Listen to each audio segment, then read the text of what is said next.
Yes, I'm here. Can you all hear me? Thank you for joining.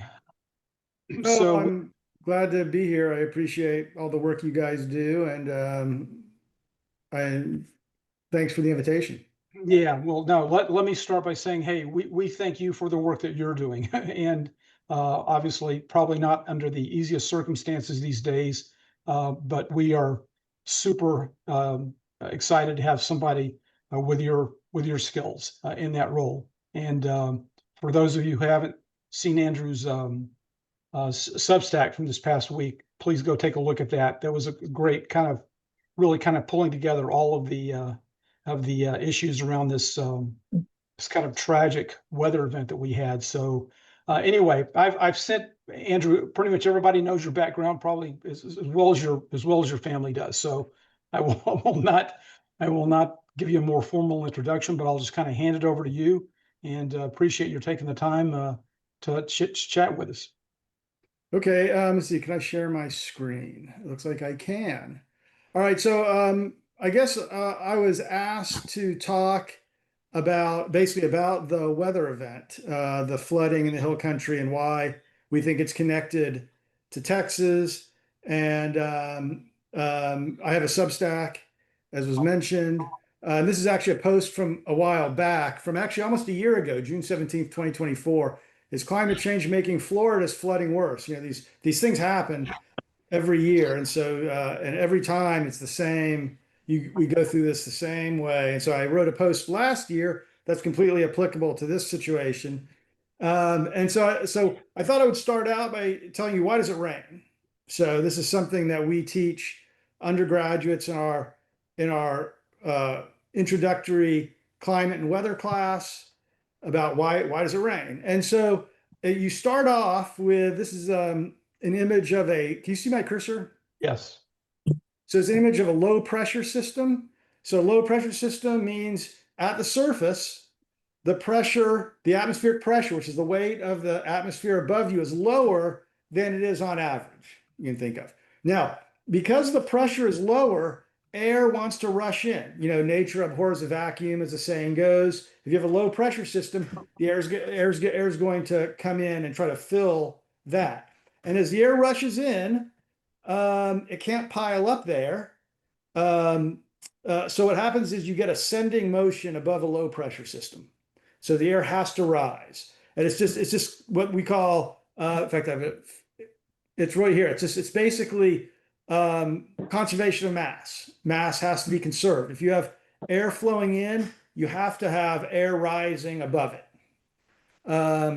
And so, as I say, air converges in a low pressure system, a low level of convergence. If you listen to weather people talk, they'll talk a lot about convergence. Convergence is air coming together, forcing air to move up, and there's divergence, which is air going apart. Air will be sinking above that. Again, exact same thing. So convergence is something people talk about a lot. Now, another quality of the atmosphere, which you all may be familiar with, is that the atmosphere cools with altitude.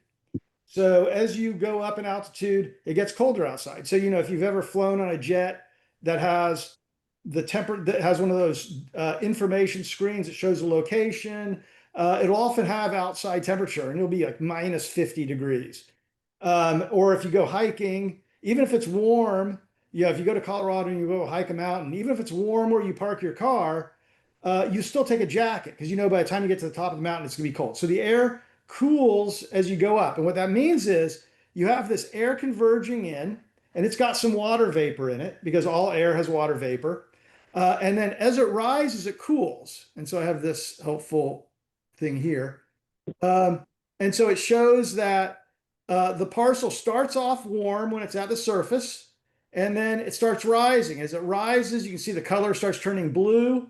That's my indication the parcel's cooling. And as the parcel cools, the water vapor eventually condenses. So it goes from the vapor, it forms these droplets, and the droplets get big enough, it starts to rain. And that's it. I mean, it's not any more complicated than that. Okay, so that's why it rains. It rains because you have rising air. If anyone ever asks you why your grandkids ask you why it rains, it's because air is going up. If air is going up, you're probably going to get rain. Some situations you may not, but in most cases you are. And anytime it's raining, you have air going up. So what about climate change? All right, so if we look back at this plot, which shows air converging into this low pressure system, the air is carrying some amount of water vapor. And then when the air starts rising, almost all of that water vapor ends up falling out as rain. But in a warmer climate, the atmosphere can hold more water vapor. And so the air converging into a storm is going to be carrying more water. And that means when it rises, you get more rain. So a good analogy is, imagine you have a sponge and you put some water in it. And then as the air rises, it's like you're squeezing the sponge. And so all the water falls out. What climate change does is it gives you a bigger sponge that has more water vapor in it. So when you squeeze it, you get more water out. And that's it. I mean, this is not complicated physics. I say we teach this to undergraduates that have no science background. So anybody who wants to understand it can. The people that don't understand it don't want to understand it. So that's going on. And so because of the simplicity of this, one of the longest standing predictions of climate science, that's driving me crazy. Actually, I'll go over here. One of the longest standing predictions of climate science is that intense rain is going to get more intense. And in fact, that prediction was made before it was observed. We now have good observations that show that the most intense rain events are getting a lot more frequent. So this is a plot I can show you right here. Let me maybe zoom in a little bit.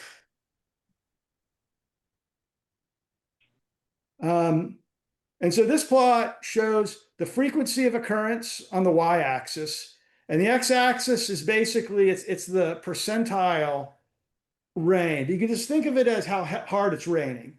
So 90th percentile means that's heavier than 90% of your rain events.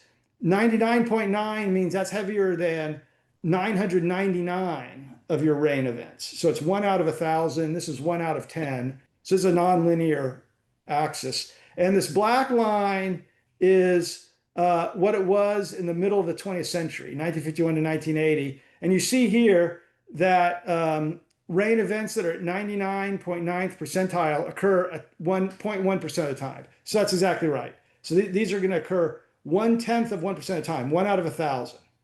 But if we look at the last, not exactly the last 3 decades, but 1981 to 2013, that's what this blue line is. So this 99.9th percentile event, the 1 out of 1,000 event, occurs not quite twice as frequently as it did in the middle of the century, but probably it's gone up. I mean, I don't know exactly what that number is, probably 0.16 or something. So it's increased by 60%. So this is the most intense events are now far more likely. The other way to think about it is if you extended this line out and you asked, well, actually, I won't even go to that. That's probably too complicated. But the point is, these extreme events are getting much more common as the climate warms. The climate didn't even warm that much between these periods. I mean, it's maybe a degree, probably a little less than a degree Celsius. And we're on track for maybe 1.5 degrees Celsius more. So we can expect that this problem is going to get a lot worse. So, when I've been talking to reporters, I can't tell you how many reporters I've gotten calls from in the last few days about this. And, the points I like to make 2 points, 2 main points when I talk to people. Number one, this is a warning call. This is a warning. And the question is, are we going to answer this? And, there are 2 things that we should be doing. One of them is we should stop the warming, because as we continue to add greenhouse gas to the atmosphere and the climate continues to warm, this is going to just get worse. The most intense rain events are just going to keep getting more frequent. That's never gonna, that's just, as long as it gets warm, as long as the warming continues, that's gonna happen. Um, and we can do this. Solar and wind are now our cheapest energy sources. We can largely decarbonize at basically zero, at very low cost. Maybe not zero. I actually think it'll probably be negative, but in the interest of sort of fairness, I would say at very low cost, we can decarbonize. So we can solve this. And the reason we're not solving it is because of the power of fossil fuels to torque our political discussions. Um, so then so that's point one. The other point is we also have to adapt to the climate change that we cannot avoid. We've already warmed the climate about 1.3 degrees Celsius, about 2.5 Fahrenheit, and we can't do anything about that. We're never going to undo that unless we do something really crazy like geoengineering. Uh, Otherwise, we're stuck with that. So to the extent that we cannot avoid that warming, which has already occurred, we have to learn to work with it. And we have to learn. And so, for example, for this event, the real problem was that people in harm's way didn't understand what was coming. The Weather Service forecast was good, but they didn't get the forecast, or they didn't have a plan, or they didn't understand. And I think that we need to do something about that. And there was a really, I think, chilling quote in the New York Times, who interviewed some official from Kerr County, where most of the flooding was. And he said, we considered adding a warning system, but people didn't want to pay for it. And, that's kind of the siren song of this. And, we need to get over that idea that we're only going to fix things after they break. We can fix things before they break. But again, it's a problem with our politics. A lot of this stuff comes down to democracy problems, not scientific or technical problems. Um, so I think you asked me to talk about 15 minutes. That's about 12 minutes. I think I'll probably stop there, unless I can obviously keep talking, but I think I covered most of what I want to say. So I'm happy to answer questions or Sure. Um, hey, let me, Peter, I'm going to come to you in just a second. Andrew, so from what I understand, part of the issue was not only was this a super wet system, but it also kind of stalled and stayed in place. And that we saw was a problem in Houston with a hurricane a few years ago. The system stalled and stayed in place. I mean, what's kind of affecting that? And is that something that's just random, or is that going to get worse as well? Well, that's a good question. I think that um, there is a debate in the scientific community right now over whether slower moving storms is a consequence of climate change or not. And I don't think there is. I think this is still being argued out. It may end up being that hurricanes are going to move more slowly. Certainly, there are a lot of things. There are a lot of impacts that we see and we think maybe this is climate change. Maybe it's random. For example, we've been seeing a spate of rapid intensification of hurricanes before they hit the coast. Is that a certain symptom of climate change? It sure looks like it. But I think that, unlike the climate deniers, I'm unwilling to go beyond what the science says. And so most scientists are very conservative in the sense that they only talk about what we know is true. And so I normally don't talk about translation speed. There's a lot of different things that could be affecting these storms. That's certainly one of them. But you don't need that. It's bad enough without having that. Okay. Peter, do you have a question for Andrew? I do. Hi, this is Pete Bella from San Antonio. Dr. Dessler, this is really kind of a follow-up to what Tom was just asking, in the sense that the uniqueness of the systems, you've been talking about the slow translational movement. Seeing the flow that came up off the Rio Grande Valley and sort of curled to the northeast and then stalled, seeing the Hurricane Helene that settled over western North Carolina. And I'm thinking of systems that seem to be pretty odd, right? And the idea of western North Carolina seeing that kind of a rain event, or seeing a hurricane come in from the Gulf Coast, all of that's very strange. And my question goes to the modeling, because I know you don't have a crystal ball, as far as are just truly really odd events like that gonna that have never been seen before, are they going to keep happening? Because I understand that's a pretty loaded question, but the idea of being able to model, when we see that Donald Trump is pulling away resources that NOAA and National Weather Service Station need from the universities too, right, that do this kind of research. It seems as though the requirement for the modeling has gotten more intense and requires more balloon radiosondes, and we're just falling the other direction. So what is your opinion about, what do you think about when you think about the idea of the available modeling resources that are required to face and answer some of these questions as we move further and further into climate change? Thank you. Yeah, I mean, that's an interesting question. So let me start off by talking about weird weather. So the first thing you learn when you're in sort of the weather game is the weather always looks weird. It's always doing, it's a system that has so many degrees of freedom.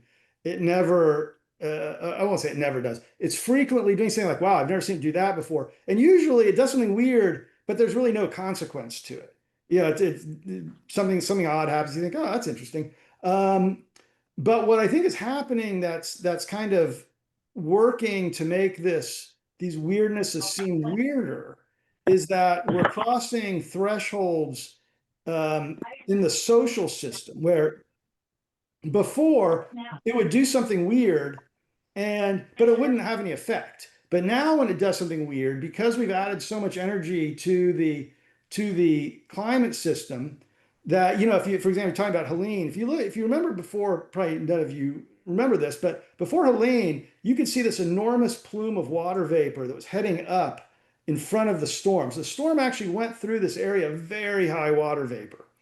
And, if that hadn't been there, it probably wouldn't have been the storm it was. So I do think that things are weird, but the atmosphere is really no weirder than it was. It's just we've changed it so much that we're no longer well adapted to it. So when it's doing its normal weirdness, it's very damaging because our system's not adapted to handle that level of, sorry, my dogs are barking. I hope you guys can't hear that.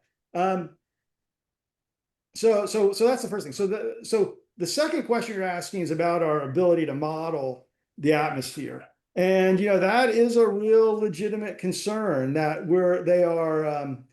I was talking to some people at NASA today, and we were talking about the end of life for these satellite missions. They're being pushed up. There's a bunch of satellite missions that are going to basically enter what they call end of life in October that are used in weather forecasting. And this is going to be a problem when there's going to be less information going into the models. There'll be less people working to improve the models. There are going to be fewer graduate students. There'll be less research being done. So yeah, I mean, I think that our forecasts are definitely going to be less bad. And I was talking to a reporter, and they're saying, why would anybody do that? And I think the goal of this administration is just to destroy the government. I mean, it's not that anybody thinks this is better. It's just they just don't want the government doing anything. It's that simple. I mean, it's anything the government does, we should stop the government from doing. It's like, but this is really helpful. It's like, I don't care. I want the government to stop doing that. That seems to be the whole thing. So I do think weather forecasting is going to get worse in the future based on everything I see. And it may be that people with a lot of money will be able to get some kind of private forecasting, but I think for people that rely on the National Weather Service, it's not going to be as good. It'll be interesting to see what the Europeans do. Right now, the premier weather agency in the world is the European Center for Medium Range Weather Forecasting, and they do global forecasts. So anytime you look at, for example, a hurricane forecast, you'll see a line marked ECMWF, which is the European Center. And so it may be that we just rely on them. We just who knows? I mean, that might be the answer, that we're not going to be doing it here. We're going to be doing it there. But nevertheless, it's not. I see no benefit to society from what's going on with the modeling enterprise. Okay. Joe, do you want to jump in? Yes, thank you very much. Dr. Dessler, how are you today? Good. I sent you an email. I'm involved in using bio crops to capture lots of carbon dioxide per acre per time period. You've got a couple of researchers at your university that have been investigating biomass sorghum, and they've demonstrated that the root system of that crop on its own collects a ton of CO2 per growing season. Research that UC Berkeley did for us shows that the above ground crop will capture about 7 tons per growing season. So we can capture about 8 tons of CO2 per growing season just with that crop and put additional crops on sites to capture more. So we've been collaborating with utilities to put their underutilized land to work, capturing CO2 and allowing us to experiment sequestering it in those lands as biochar. I've sent you an email a day or so ago requesting collaboration with you and your biomass sorghum colleagues to maximize what is, to my knowledge, one of the lowest cost ways of capturing CO2 and then contributing to creating a bioeconomy by not only making biochar, but making other bioproducts as well. Does that sound like something that might be of interest to you? And by the way, I put my a statement and my contact information in the chat box. Right. So, I mean, it's of interest to me generally, but that is not at all the stuff I work on. So I wouldn't actually be able to collaborate with you. I mean, I don't do sort of carbon cycle or greenhouse gas mitigation work. Certainly there are lots of people at A&M, and I would encourage you to talk to people in the ag school. I don't think there's actually anybody in my department that really does that. Um, and Could A&M. you could you could you respond to my email and just tell me where to go and try to find those other folks, please? Sure. I mean, I can give you a department. I mean, the problem with A&M, I don't know if any of you are that familiar with it is an enormous place. And I can't tell you how many times I've gone to a meeting and someone will tell me, oh, do you know, I was talking to so-and-so and they're doing this. And it's like, I had no idea who that person is and what they were doing, but it was really relevant to my work. There are people in civil engineering that are working on energy grids and flooding. I mean, it is so the short answer is I can certainly respond to your email and tell you what department, but I don't really I'm sure there are people working on it, but I don't know who they are. Unfortunately, I always wish I could help people, but unfortunately, it's a big place. Well, I mean, we've got to figure out how to maximize and cost effectively capture as much CO2 out of the atmosphere as possible to slow this monster down. Otherwise, we're literally toast, in my opinion. So anything that you can do to help, I greatly appreciate that. Yeah, no, I admire your obvious passion for the problem, and I think you're working on I think CO2 removal is a good problem, but again, it's not something I personally work on. I'm more of a sort of a physicist. Okay. Thank you. I understand. It's a state university, so we understand. Becky, do you want to jump in? Yeah, so I have a question. So your graph, which is very interesting, only went through 2013, and it seems like since 2013, things have escalated so quickly. I mean, it almost looks like a little mini hockey stick that ought to, be even tilting up even more quickly because my personal experience of the world is that things are just speeding up. So why isn't there more data between 2013 and 2025? And the second question is, it seems like while that's speeding up, the jet stream is slowing down. And it seems like part of the reason all of this stuff is going so slowly, it just gets caught in these big loops where nothing moves really. Is my experience my own experience, or is that correct? And also, it seems like even though we think weather's not getting worse, it's certainly insurance companies insurance companies certainly think everything is getting so bad that their whole model of insurance is beginning to be called into question here, there, and everywhere. What is your opinion of the jet stream and of your model? Why don't you have data Right. since 2013? Right. I'm curious. All right, so there are three questions there. So the question about the data, yeah, I mean, that was just the first paper I found. There certainly is data I pulled that out of a peer-reviewed paper that was published in 2016. So that was my bad for taking a paper that was published Oh, sorry. 6 or 7 years ago. There certainly is data that's more recent that shows that this is continuing. Okay, so that was just I just happened to pick old data. As far as the jet stream goes, again, that's another debate. So what you're kind of talking about, so the jet stream has these waves in it, um, and the waves really do kind of set the weather in some sense. In fact, I think I have a slide I can just illustrate what I'm talking about. Hold on, let me see if I can find it.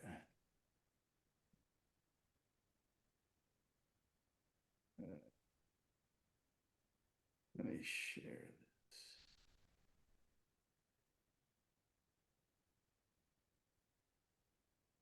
So this is actually almost 2 years old. And basically, so this is basically what you're talking about. You can see, hopefully people can see this. So this is the jet stream, these yellows and reds.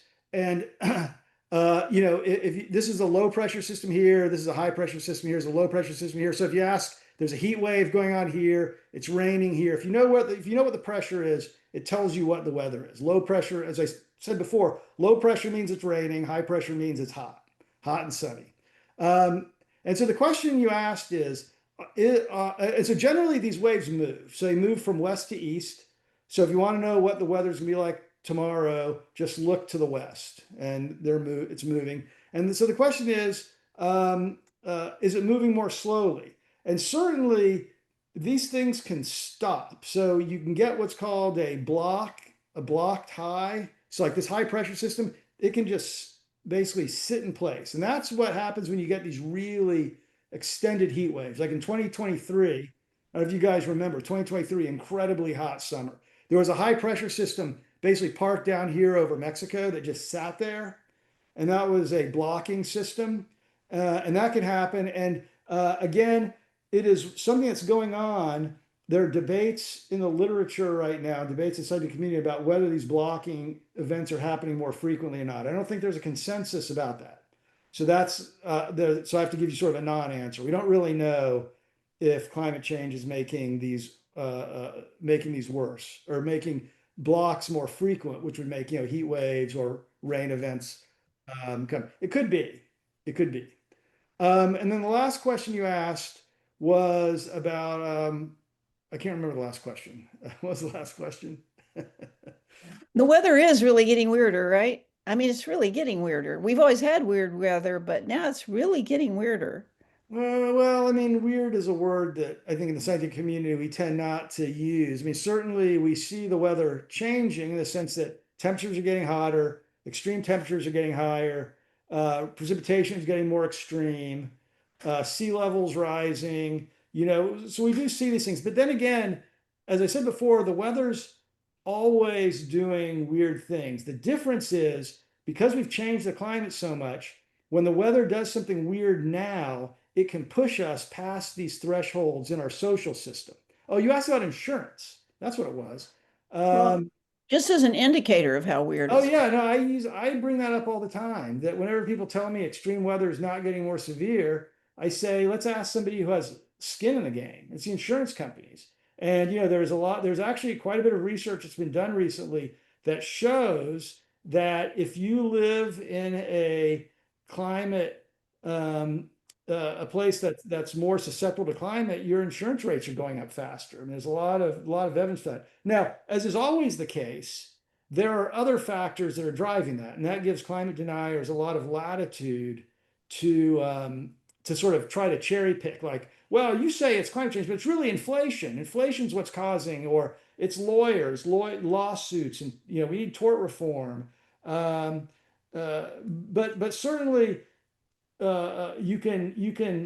inflation affects everybody, but when you see that the rates are going up a lot, like along the Gulf Coast, that tells you something, that it's not inflation. So I think that you're inflation. Or insurance. I've always thought is going to be the first place where people realize, we're screwed. This is terrible because if you get a big insurance bill and you can't pay it, what do? You can't sell your house or you can't sell your house for what you think it's worth because people aren't going to buy it when they see the insurance bill. I mean, it's it's really the canary in the coal mine. Yeah. Okay, just a couple more real quick. Nancy, do you want to ask your question or you want me to read it? Go ahead and read it. Thanks. Okay, Nancy's asking, she says, you have written convincingly about clean energy costs. Question number one, how would you explain Texas' recent success with solar and batteries? And then question two is, how do we educate as many people as possible about clean energy? Yeah, I mean, number one is really interesting. Really, really interesting. So, the clean energy revolution really started when Rick Perry was governor, and he led the charge to build these power lines from West Texas to the population centers in East Texas. These CREZ lines, if you've heard of CREZ, clean renewal. Wait, it's energy. I can't remember what CREZ stands for. Google it. These CREZ lines, these power lines that run from West Texas to East Texas. And once he built them, like the Field of Dreams, if you build it, they will come. People started putting in renewable energy because the power lines were there. They could sell it because of some quirks in the way that the ERCOT market works. It is incredibly profitable to do that because it's cheap energy. And everybody kind of supported that. It's like, this is great. People are building energy. Republicans, Democrats, everybody loved renewable energy. And then something happened, which is about 3 years ago, the fossil fuel industry woke up and said, holy crap, these people are going to kill us. And that's when things changed. Okay, so there was bipartisan support for renewable energy as long as it wasn't a threat to fossil fuels. Once fossil fuels realized renewable energy was never going to stop, it was going to wipe them out. They started doing whatever they could to slow it down. And so now you get the situation now where you look at the Texas legislature and, there are a lot of our representatives who are trying to kill clean energy. They didn't get any bills. Luckily, they didn't get any bills passed. But you look at the federal level, I mean, they did get it in the recent budget bill. I mean, a lot of things that are to really harm renewable energy and a lot of, payouts to fossil fuels. So that's kind of the situation with renewable energy. It's the cheapest energy, but there's really this tide pushing against it because of the power of fossil fuels to influence our legislators. I don't know how to communicate it. I mean, I do the best I can. I write stuff. I write op-eds.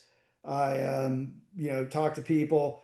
I don't know if there's a better strategy than that. I mean, just everywhere you go, tell people wind and solar are cheapest energy, and we know how to run a modern big economy primarily on wind and solar. Now you need dispatchable power that can pick up that can counterbalance the intermittency, but we know how to do that, and that the technology to do that is also rapidly evolving. Things like geothermal, batteries, maybe nuclear. I'm not optimistic that nuclear will ever carry a big load. Maybe I'll be wrong about that. I doubt it. But that's my answer. I wish I had a magic plan. If I did, I wouldn't be talking to you guys. I'd be doing it. Okay, Yeah. all right. Thanks. Last one, George, coming to you now. Hey, thanks for that. This has been great. I'm going to go as fast as I can. Nobody knows me here, but I think quickly you'll understand the relationship. I'm a biochemist, geek guy who somehow am now up at UNESCO. I'm one of the 1,500 ocean ambassadors. So I'm being fed stuff at an extremely high level on the serious topics of trying to fix our only life supporting ecosystem, which all of this is related to. And I had the pleasure or the honor, I've met Andrew somewhere, I can't remember where. My dad was a weatherman for 22 years for the Air Force and a director for NOAA for 6 years. So I have weather in my veins. Andrew just did a great job, you all. You just were so lucky to have him explain a very simple concept. I do want to add one thing that's become very uh, popular at the UN on the cause of the intense freak this is what my father always called them, freak weather events. I've heard that night for 70 years before he passed. Um, we're melting. Andrew talked about and everybody knows we're melting water faster than we ever have. It's going in the ocean. The ocean sea rise actually comes more from, get this, the expansion of water warming, going from ice cold ice blocks and now becoming warm water by the time it gets down to the equator and getting ready to boil when we have 100-degree Florida water temperatures. That causes a greater surface area on the as the sea rises goes up. Look at these lakes going up very quick now. They don't go very much, but their surface areas gets bigger. That equals evaporation, more evaporation in the air, more rain. The more moisture, more rain, more events that are just, yeah, they're bigger, as the lady said. So the other thing is the gentleman, which I'm going to contact, and I want to join Gina's Monday thing. I'll pop in as often as I can. My plate's very full, I assure you. But I do want to. Knowledge transfer is one of the mandated things, so I'm trying to gather stuff. And I do live in Austin, and the coastline and the Gulf is very important. The gentleman that spoke about biomass, I've got your information. I'll be contacting you. And here's the other key thing happening at the UN that is a possible solution that could have ubiquitous participation, that could really move the needle. Nobody's going to take their foot off the gas pedal yet going down the highway to hell. But composting, community, it has to be best practice. You can't just go out and people doing composting is probably creating methane. A commercial operation that knows what they're doing and does best practices, there's a potential we could get the 40-year backlog of CO2 out of the atmosphere in about 10 or 20 years if we had 2 billion people on the planet from developed countries that are eating food participating in composting. So those are two little jewels I'll just leave everybody with. I'll try to pop into this group. I look forward to the Monday thing, and you all get on with the rest of your meeting. Thank you for letting me participate and crash your meeting, but I assure you, I will transfer some stuff to Andrew, and he will get it to everybody because there is some stuff, 50 things that NOAA produced and the UN produced, we can be doing in our lives that are low, no cost behavior changes that we can do. So we just, if we're not going to get money from Trump and all this stuff, we got to do what we can do with the resources we got. And there's back to Andrew's thing. We're going to have to adapt to shit because we're not going to change. Yeah, it's going to get worse, folks. Sorry. It's going to get, and we're going to have to adapt to it, you know? So there you go. I would just add, George, if you want something sent to this group, you should send it to Tom, not me. Oh yeah, I'm gonna send it. I may have said Andrew, but I meant no. I'm gonna send it to Third Act. I don't even know. Yeah, I don't even know how I got the link that said show up to this thing, but that's a moot point. That's how a lot of this stuff is happening for me these days. So anyway, um, and yeah, we'll probably meet somewhere else, Andrew. I've got lots of people over at A&M. Are you College Station A&M?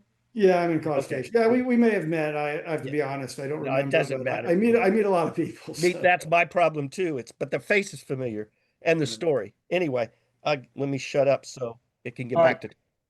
to. Okay. Thank you, George. I appreciate that. Okay. Well, with that, we'll wrap it up. Andrew, I appreciate your taking the time to kind of walk us all through this and answer questions. And again, speak for everybody here, but we so appreciate your efforts. Know that it's a challenging situation. My wife works for the state of Texas, so I understand all the issues that are involved there. And but man, we need the knowledge, and so let us know anytime that we can be helpful to you in any way as an organization, and we're going to be there for you. So we really do appreciate your taking the time to communicate some stuff that we need to know. Yeah, no, thank you guys for inviting me, and I appreciate all the hard work you all do. It's hard work, and a lot of times you kind of look at it and it looks really it looks like we're not doing anything. And I've been doing this a long time. You just got to stick with it. I often take a geologic point of view. It's like you look at like rain falling on a mountain. You think, rain can't do anything to the mountain, but over enough time, the rain will wear the mountain out. So that's kind of, I think of myself as a raindrop. I'm just one raindrop trying to do what I can do, but if we all work together, we can move this. So thank you guys. Yeah, no, thank you again. We really appreciate it. Yeah, and so everybody has your Substack link. We recommend that they follow you there. And we will obviously see you in the newspapers as you were quoted frequently. So thanks All again. right. Well, thanks, Okay. guys. Okay, have a good night. Thank you, Andrew. Bye.